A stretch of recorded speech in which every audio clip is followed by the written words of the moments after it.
¿Qué tal amigos y hermanos? Paz a vosotros. Dios los bendiga. El tema de hoy es ¿qué es la voluntad de Dios? Muchos de nosotros nos hemos preguntado ¿qué es la voluntad de Dios? En general la Biblia se refiere a la voluntad de Dios en tres sentidos. Primero, en algunos pasajes, la voluntad de Dios es otra manera de decir la ley de Dios. Vayamos a la palabra de Dios en Salmos capítulo 40, versículo 8. El hacer tu voluntad, Dios mío, me ha agradado, y tu ley está en medio de mi corazón. David compara la frase tu ley con tu voluntad. La fe obediente que Dios desea es una fe que sinceramente se deleita en seguir la voluntad de Dios y manifiesta esa alegría al esforzarse por guardar la palabra de Dios en el corazón. Vayamos en Romanos capítulo 2, versículo 17 y 18. He aquí tú tienes el sobrenombre de judío, y te apoyas en la ley, y te glorías en Dios, y conoces su voluntad, e he instruido por la ley, apruebas lo mejor. Aquí el apóstol Pablo considera que conocer la ley de Dios es sinónimo de conocer la voluntad de Dios. En otras palabras, ya que en su ley de Dios da instrucciones acerca de la manera como Él quiere que anden los seguidores de Cristo Jesús o los seres humanos. La ley pudiera llamarse propiamente la voluntad de Dios. Ley significa fundamentalmente instrucción y abarca toda la palabra de Dios. Segundo, también se emplea la frase la voluntad de Dios para denominar cualquier cosa que Dios desea. A eso se le pudiera llamar propiamente la perfecta voluntad de Dios. Vayamos en la segunda carta de Pedro, capítulo 3, versículo 9.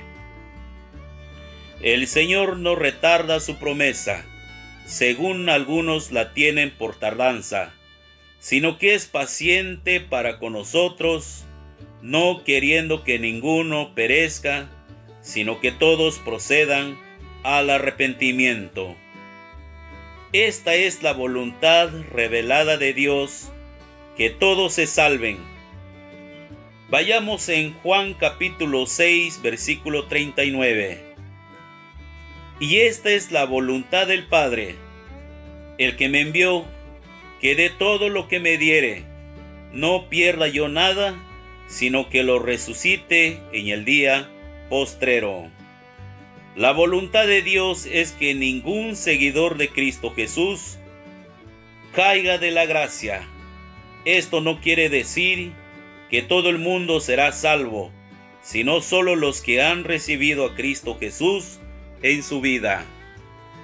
Por último, la voluntad de Dios puede referirse a lo que Dios permite que ocurra, aun cuando Él no desea específicamente que suceda. A eso se le pudiera llamar la voluntad permisiva de Dios. En realidad, mucho de lo que sucede en el mundo es contrario a la perfecta voluntad de Dios, como por ejemplo, pecado, codicia, violencia, odio e impenitencia. Pero Él permite que la maldad continúe por ahora.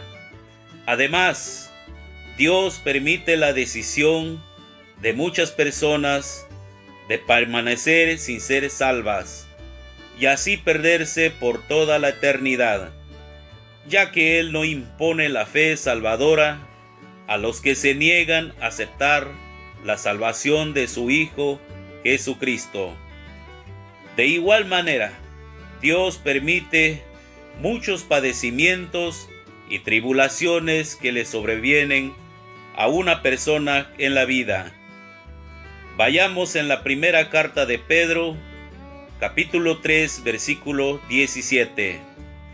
Porque mejor es que padezcáis haciendo el bien, si la voluntad de Dios así lo quiere, que haciendo el mal.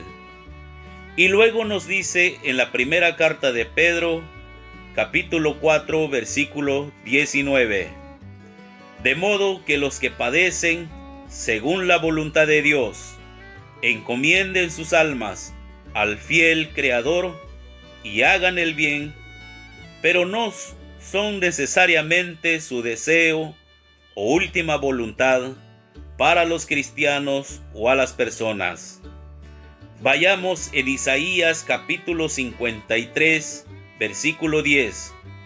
Con todo eso, Jehová quiso quebrantarlo, sujetándole a padecimiento, cuando haya puesto su vida en expiación por el pecado.